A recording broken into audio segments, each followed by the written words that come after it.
this is BCS12. I'm here to interview them for our vertical drip ecological gardening project. But to be honest, I don't actually know what's really going on there. So what's a better way to find out than to actually ask them directly? So let's go.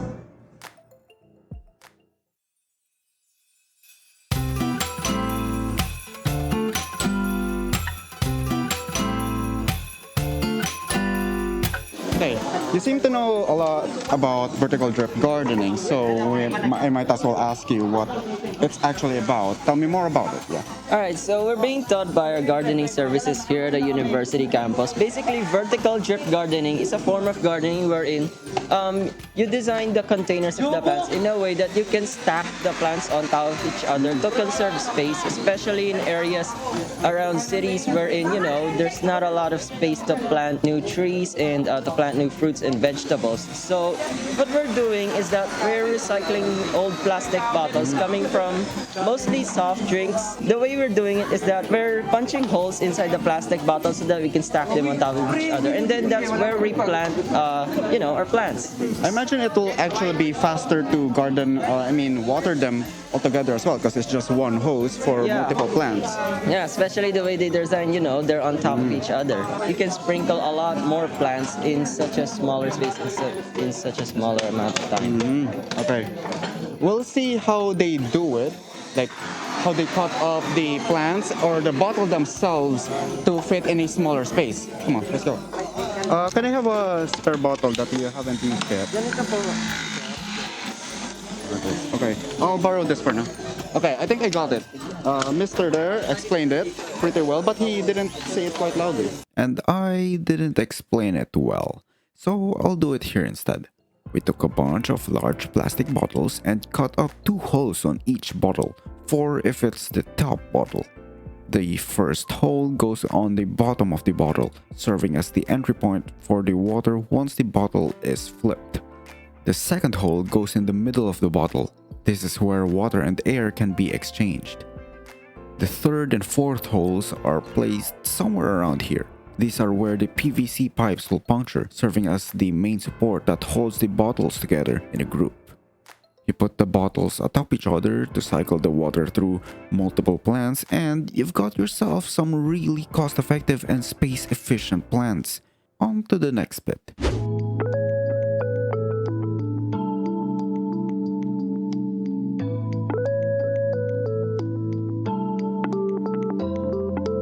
So my name is Yuri M. Brown. I'm the president of BCS12.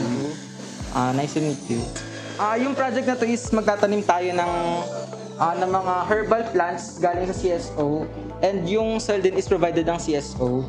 So ang gagawin na lang natin is igagawa natin ng holes yung bottles para ipasok yung soil. Then para mapasok din yung herbal plants. So as of now, tapos na yung first group. At hinintay na lang nila yung soil, yung lupa na ilalagay sa loob ng bote na dumating sa CSO para mailagay na doon sa bote. Then yung second group is currently nagbubutas pa as of now. Ayun lang mabibigay ko ngayon. Okay. So what section are you from? I do not actually know this, but I want to know more about the other section. So I'm asking you, what section are you from? I am from the section of BCS15. Okay. Can you tell me more about your experience doing this vertical drip something challenge?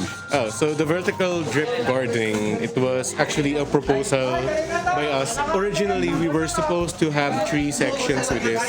The Bio12, BCS12, and BCS15. But Bio12 decided to go on their own, and actually I just noticed how fun this was actually, because it was my first time getting my hands dirty and experiencing the drill, although I am still very scared now. But it was a good first-hand experience to know that my classmates are having fun doing this kind of vertical drip gardening, and also the amount of paperwork that we needed to do in order for this. Oh my gosh. I'm scared. Ayoko na B. Ganon. If we have gone for the tree planting somewhere in Maragordon, I don't know how to pronounce it, there's even more paperwork and even more logistical challenges that's exactly why we're doing this here today. Yes, so true, because actually the proposed budget for the tree planting it spiked up to 90,000. Yeah, I'm not willing to pay that much. To be Hell no. honest. I need to ask this. Are there any challenges you've faced while doing this? Aside from the paperwork, we already know that. Well, of course, the amount of people that I needed to volunteer, that in itself was a challenge because not everyone is willing to volunteer in order to get their hands dirty and put their gardening tools at their behest. No? And we just, Not that bad. it's not that bad, but Not bad. our section is a busy section. We have our We own touch lives. computers. We touch computers, not grass. I mean, what can I say? What can I say? Okay, is there anything else you would like to add? Yeah. Other than that, one of the greatest challenges in this vertical drip gardening was actually the collaboration with your section. Oh wow. One of the greatest challenges yan kasi your president was still very unsure kung sasabay That's true, pa kayo yeah. and our section was still at the behest of making decisions. Nasa crossroads pa kami nun. But sobrang... Actually, the same for us as well. We're in the middle of voting while that was happening. And actually, guys, kinoment tayo ng NSTP na administration because nagulat sila na kasi ang BCS talaga, actually the whole CSCS, ayun, tayo lang daw yung nagkaroon ng initiative na mag-collaboration on our own with each other, no? The first years of CSCS, sobrang commended daw talaga din ng I guess NSTP. it's actually a good opportunity to ask this. Most people think that when volunteering, you have to be outside helping other people. But ironically, you have to think inside the box this time.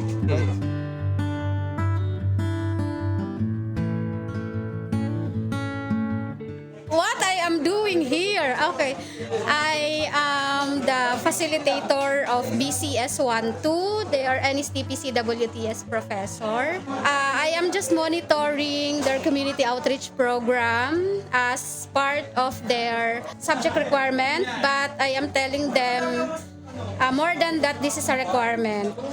We really need to help the community, especially the most vulnerable. And part of the community, of course, is our environment. This is the reason why they are here today to do the vertical drip gardening. So as part of their community outreach program. Actually, I would like to ask this because BCS 1-5 president has mentioned this to me. Apparently, we're the only ones who took initiative inside the campus. What do you think of that? I just don't know with that info. But as for my students, I am telling them that they can do a community outreach program inside the university. I would like to ask as well, what do you think of our progress here today? Because we put in a lot of effort here. I wonder if it's actually effective or helpful at all. I was surprised, actually, because prior to our meeting, so this class, BCS 1-2, is really wanted to have tree planting. Yes. Sabi ko nga, it's still the same. Our objective is to help the environment.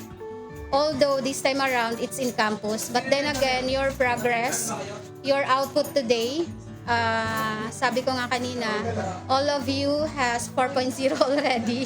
Given your effort, given your time, it's go beyond with our time, with our schedule. And so, because you give your effort and your time, we are helping the environment in a sense through your activity. So yes, it's an excellent effort. It's an excellent output. We're about to wrap this up here today. Is there anything else you would like to add?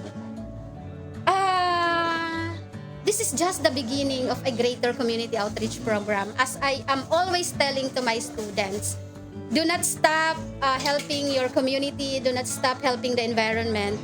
Even though you've done with your NSTP-CWTS as an avenue of helping others, always think that this is just the beginning of a greater community outreach program.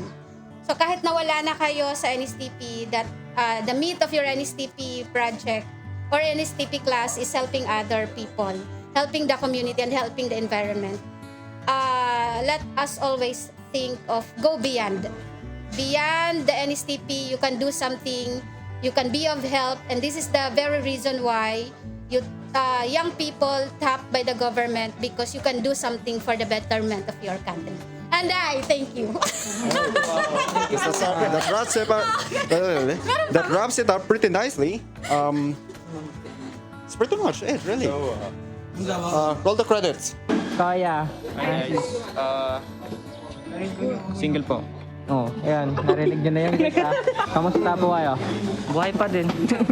Ay, ID, musta ka? Second group. Ay, Tinggal na ako agad. Tingin yung second group.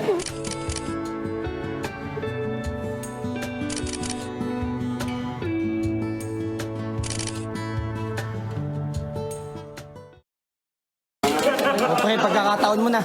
社長先生，我有 bitch chilling。